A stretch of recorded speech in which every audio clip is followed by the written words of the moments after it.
L'histoire d'aujourd'hui est celle d'une femme qui a commis un péché pour avoir un enfant. Elle a donné naissance à un enfant illégitime. Vous serez choqué de savoir à qui appartenait cet enfant. Vous serez également choqué de découvrir ce qui est arrivé à la femme à la fin. Assurez-vous de regarder la vidéo jusqu'à la fin. L'histoire d'aujourd'hui est riche d'enseignements pour tous les hommes et toutes les femmes. Regardez la vidéo jusqu'au bout. N'oubliez pas de vous abonner à notre chaîne en cliquant sur l'icône de la cloche. Commençons. Je m'appelle Salma. Un matin, mon mari m'a battu violemment. Il m'a frappé de façon très cruelle. La raison en est que ma belle-mère a provoqué mon mari en disant: cette femme est stérile. Elle ne pourra jamais devenir mère. Quitte-la et épouse quelqu'un d'autre à cause de moi. Les paroles de mon mari étaient toujours abusives et parfois il allait trop loin, me battant si fort qu'il ne s'arrêtait pas. Il me disait: si tu n'as pas d'enfant, je te quitterai et je me remarierai. Le frère aîné de mon mari se tenait à proximité et était témoin de tout. Il n'a pas pu rester silencieux plus longtemps et a commencé à gronder mon mari pour cela. Ma belle-mère a réprimandé mon beau-frère en disant: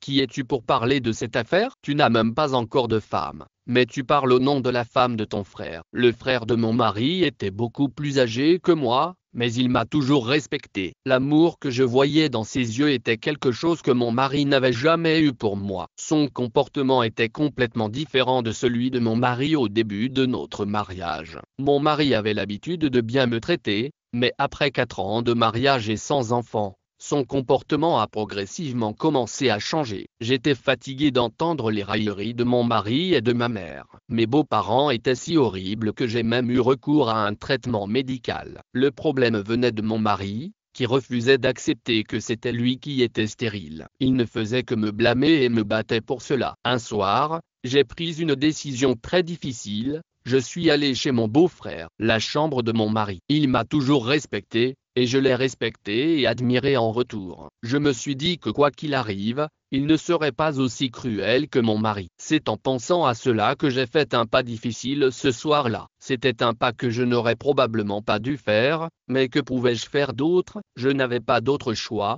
sinon mon mari me quitterait. Debout devant lui, j'ai enlevé le châle de mon corps et l'ai déposé à ses pieds. Frère, j'ai besoin d'un enfant. J'ai besoin que tu me donnes un enfant, sinon mon mariage sera détruit. Je ne peux plus supporter ces abus constants. Ton frère me bat sévèrement. Tu as vu à quel point il m'opprime maintenant. Je prends ma vie en main. Je vais devenir mère. Il est prêt à me quitter. Il dit qu'il divorcera si je ne peux pas devenir mère cette fois-ci. S'il me quitte pour une autre, je ne le supporterai pas. Aucune femme ne pourrait supporter une telle chose. Je ne peux pas le tolérer. Aidez-moi, s'il vous plaît. Comment puis-je t'aider? Mon frère, mon beau-frère m'a demandé: comment puis-je t'aider? J'ai répondu: je ne sais pas. J'ai juste besoin d'un enfant. Il m'a répondu: mais comment peux-tu avoir un enfant si tu ne le dis pas à ton mari? J'ai dit: que dois-je dire à ton frère? Il n'est pas capable de me donner un enfant. Il m'a dit: mais il refuse d'accepter qu'il ne peut pas avoir d'enfant. J'ai dit: que puis-je faire? Comment lui faire comprendre que c'est la faute de mon frère, pas la mienne? L'avocat m'a dit: je vais m'occuper de son traitement. Vous devriez essayer de lui parler. Ce soir-là, je suis revenu de sa chambre parce qu'il m'avait très bien expliqué les choses. Le lendemain, il s'est assis avec mon mari pour discuter. Il lui a dit: vous avez soigné votre femme et ses rapports sont bons. Elle est capable de devenir mère, mais vous êtes-vous fait dépister? En entendant cela,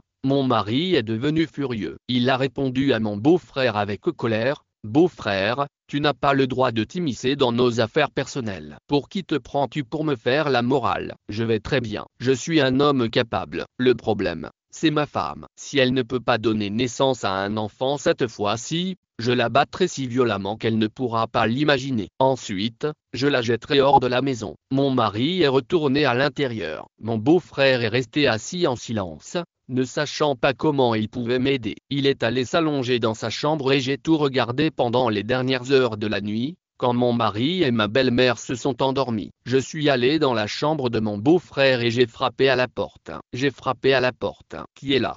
Demanda-t-il. C'est moi, Salma. Frère, ouvre la porte, s'il te plaît. Pourquoi es-tu venu dans ma chambre si tard dans la nuit? Partez d'ici. Si Shafik voit ça, ça va créer des problèmes inutiles. Je ne veux plus de problèmes dans cette maison. Je suis déjà fatigué d'assister aux querelles quotidiennes. Ouvrez simplement la porte. Je sanglotais doucement. Enfin, Il a ouvert la porte. Je suis entré et j'ai fermé la porte derrière moi. Je suis resté dans. Ce jour-là, j'ai enlevé mon châle et je l'ai déposé à tes pieds en te demandant de protéger ma dignité. J'ai besoin d'un enfant. Vous avez parlé à mon mari par la suite. Dites-moi ce qu'il vous a dit. Il m'a répondu qu'à part vous insulter, il n'avait pas dit grand-chose. J'ai demandé, maintenant, dites-moi ce que nous devrions faire. Il a répondu, ce n'est pas mon problème, c'est le vôtre. J'ai dit, alors, peux-tu me regarder me faire battre tous les jours? Peux-tu regarder ton frère battre sa femme comme ça devant tout le monde? Mon frère, ma belle famille a dit,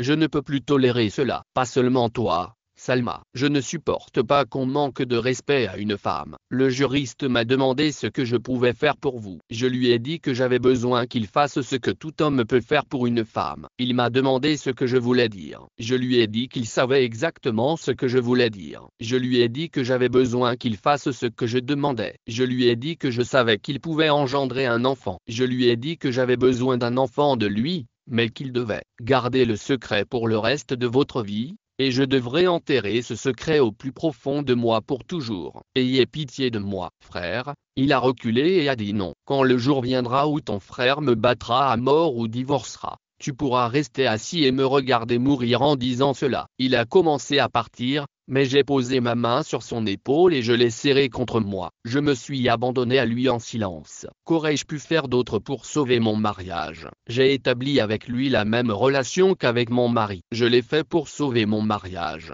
Cette nuit-là, je l'ai fait pour avoir un enfant. Après cela, c'est arrivé tous les soirs. Je ne voulais plus avoir de relation physique avec mon mari. Mon beau-frère avait également un vide dans son cœur pour sa femme décédée. Il a comblé ce vide grâce à moi. Au bout d'un mois, je suis tombée enceinte. J'ai partagé l'heureuse nouvelle avec mon mari. J'allais devenir mère. En entendant cela, il était aussi heureux qu'un prisonnier qui vient d'être gracié de sa condamnation à mort. J'étais heureuse de le voir si heureux. Il a recommencé à exaucer tous mes souhaits. Il ne me laissait pas travailler, de peur que cela ne nuise au bébé. Il prenait constamment soin de moi, s'assurant que j'allais bien. Il s'est même occupé de ma mère. Ma belle famille, qui était devenue ma plus grande ennemie, a commencé à bien me traiter. Elle a commencé à bien s'occuper de moi aussi, mais mon cœur ne ressentait plus rien pour mon mari. Secrètement, je ne regardais pas mon mari mais mon beau-frère. Mon beau-frère et lui aussi me regardaient en secret. Il avait de l'amour pour moi dans son cœur,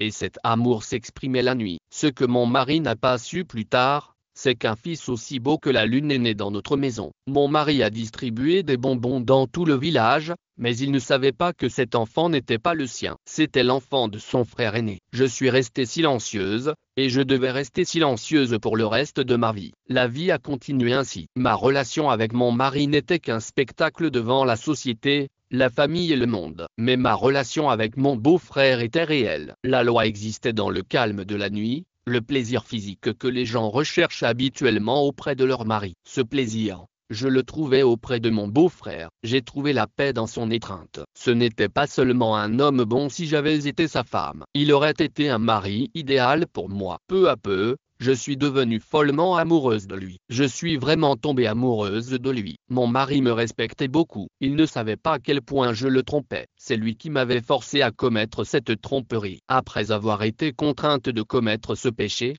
j'ai continué à m'y adonner encore et encore. Un jour, un moment douloureux est arrivé dans ma vie. Mon beau-frère, mon mari, est décédé. Il a quitté ce monde, et l'enfant qui était en fait le sien était avec moi. Mon fils grandissait et je devais dire toute la vérité à mon mari. Vous vous demandez peut-être pourquoi j'ai décidé de révéler une vérité aussi sale. Mon fils était très attaché à son père. Chaque fois que mon fils avait besoin de quelque chose, avant même qu'il puisse le demander, mon mari le lui apportait. Mon mari était son père et il répondait à tous ses souhaits. Il était le fils que mon mari avait désiré pendant des années. Il était son fils premier-né. Mon fils était maintenant dans sa jeunesse. Il était secrètement tombé amoureux de mon frère. La fille de mon beau-frère, plus âgée que lui avait avoué son amour. Je ne sais plus quand. Ma belle-mère était décédée. Mon beau-frère avait déjà pris la responsabilité de sa fille lorsque j'ai découvert l'amour de mon fils pour elle. Il était trop tard. J'ai essayé de lui faire comprendre,